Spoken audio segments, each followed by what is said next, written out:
அப்போ நாம் இன்றைக்கி கேரளா ஸ்பெஷல் சூரை மீன் பீரா பண்ணுறதுக்காக நான் ஒரு 1/4 கிலோ சூரை மீன் எடுத்துருக்கிறேன். அது வந்து அதில் முள்ளெல்லாம் இல்லை, அதெல்லாம் மாற்றியாச்சு. இப்போ வந்து சின்ன சின்ன பீசஸாக கட் பண்ணி உப்பு மஞ்சத்தூள் எல்லாம் போட்டு மிக்ஸ் பண்ணி வச்சுருந்தேன். அதுதான் இந்த கலரில் இருக்குது. இந்த மாதிரி குட்டி பீஸாக கட் பண்ணிக்கோங்க, சீக்கிரமாக வெந்துடும். இப்போ வந்து நம்ம இதில் முள்ளெல்லாம் மாற்றினதுனால குழந்தைகளுக்கெல்லாம் பயம் இல்லாமல் கொடுக்கலாம். ஓகே, சீக்கிரமாக பண்ணிடலாம். இது மாதிரி நெத்திலி மீனில் நம்ம பண்ணியிருக்கோம், நெத்திலி மீன் பீரான்னு சொல்லிட்டு. இதுக்காக நம்ம கொஞ்சம் தேங்காய் அரைச்சிடணும். ஒரு மிக்ஸி ஜார் எடுத்துருக்கிறேன், 1 கப் தேங்காய் அதில் சேர்க்குறேன்.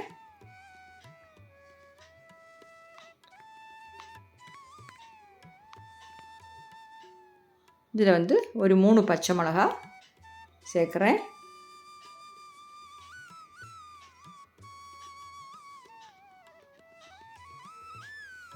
அதையும் சேர்த்துட்டோம். ஒரு 6-7 சின்ன வெங்காயத்தை இந்த மாதிரி கட் பண்ணி சேர்த்துடலாம். இந்த மாதிரி ஒரு துண்டு இஞ்சி அதையும் கட் பண்ணி சேர்த்துடலாம்.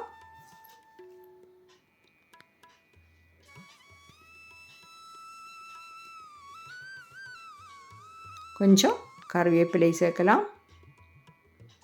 எல்லாத்தையும் சேர்த்து நல்லா க்ரஷ் பண்ணி எடுத்தால் போதும். ஒரு 1/2 டீஸ்பூன் மஞ்சள்தூள், 1 டீஸ்பூன் காஷ்மீரி சில்லி பவுடர் தான் நான் சேர்க்குறேன். சேர்த்துட்டு தண்ணி எல்லாம் சேர்க்க வேண்டாம், சும்மா க்ரஷ் பண்ணி எடுத்துடுங்க.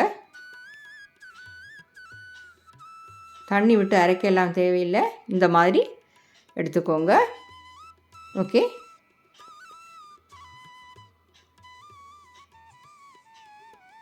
அடுத்தது நம்ம வந்து இந்த ஃபிஷ் எடுத்துடலாம். இதில் இப்போ நாம் முதல்ல வந்து கொஞ்சம் வெங்காயம், ஒரு பாதி மீடியம் சைஸ் வெங்காயம்னா 1 போடலாம், இல்லை பெரிய வெங்காயம்னா அதோட பாதி நீங்கள் சேர்த்துக்கோங்க. இந்த மாதிரி கட் பண்ணி பச்சை மிளகா வந்து ஒரு 3 பச்சை மிளகாவும் சேர்த்துக்கோங்க. கொஞ்சம் கறி லீவ்ஸ் சேர்த்துடலாம். நம்ம அந்த அரைச்சி வச்சுருக்கக்கூடிய அந்த தேங்காவையும் இதில் சேர்த்துடலாம்.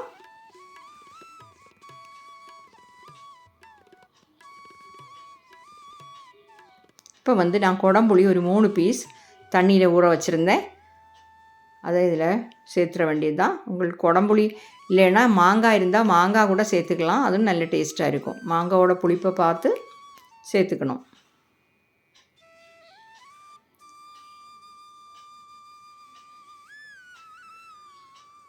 இப்போ வந்து இந்த மிக்ஸி ஜாரில் கொஞ்சம் தண்ணியை விட்டு ஒரு 1/4 கப் தண்ணி இதில் சேர்க்குறேன். நிறைய தண்ணி தேவையில்லை.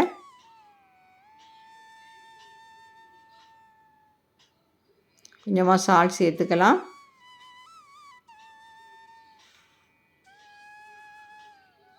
எல்லாத்தையுமா நல்லா மிக்ஸ் பண்ணிடலாம்.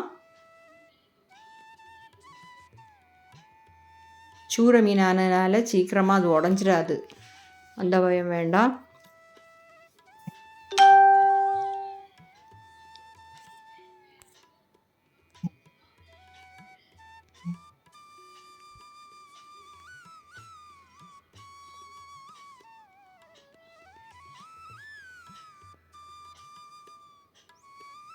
பாருங்கள், வேலை ரொம்ப கம்மி, சீக்கிரமாக ஆகிடும், அது நல்ல டேஸ்ட்டாகவும் இருக்கும். ஓகே,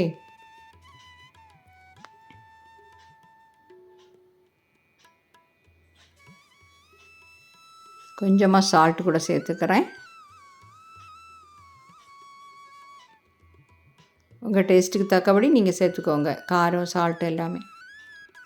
இப்போ வந்து கேஸ் ஆன் பண்ணி வச்சுருக்கிறேன். இப்போ இதில் தண்ணியெல்லாம் சேர்க்க தேவையில்லை.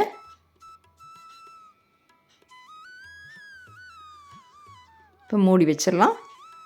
மூடி வச்சு ஒரு 5 நிமிஷம் வேக வைக்கலாம். ஃப்ளேம் வந்து கம்மி பண்ணி வச்சுக்கோங்க, ஏன்னா நம்ம தண்ணி சேர்க்காதனால ஃப்ளேம் வந்து கூட்டி வைக்கக்கூடாது, ஃப்ளேம் குறைச்சி தான் வைக்கணும். லோ ஃப்ளேமுக்கு கொஞ்சம் மேலே வச்சா போதும். இங்கே கிளறி விட்டுடலாம்.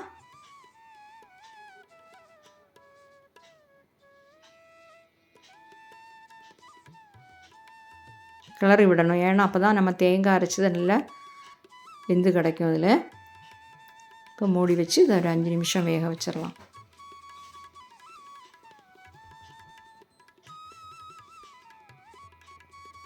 இப்போ வந்து இன்னும் கொஞ்சம் வேகணும்.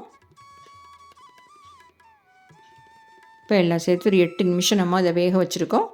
இந்த ஃபிஷ்ஷெல்லாம் நல்லா வெந்துடுச்சு. சால்ட் செக் பண்ணிக்கலாம்.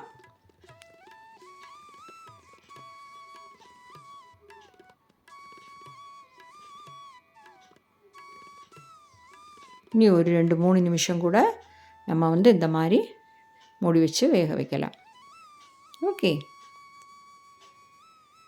நம்ம ஃபிஷ்ஷெல்லாம் நல்லா வெந்துடுச்சு.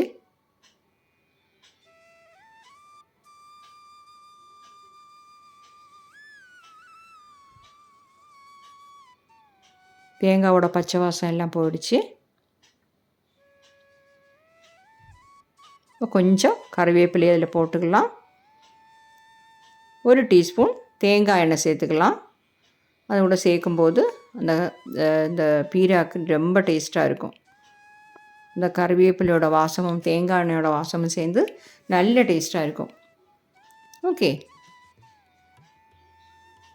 ஃப்ளேம் ஆஃப் பண்ணிட வேண்டியது தான். கட்டாயம் நீங்கள் பண்ணி பாருங்கள்.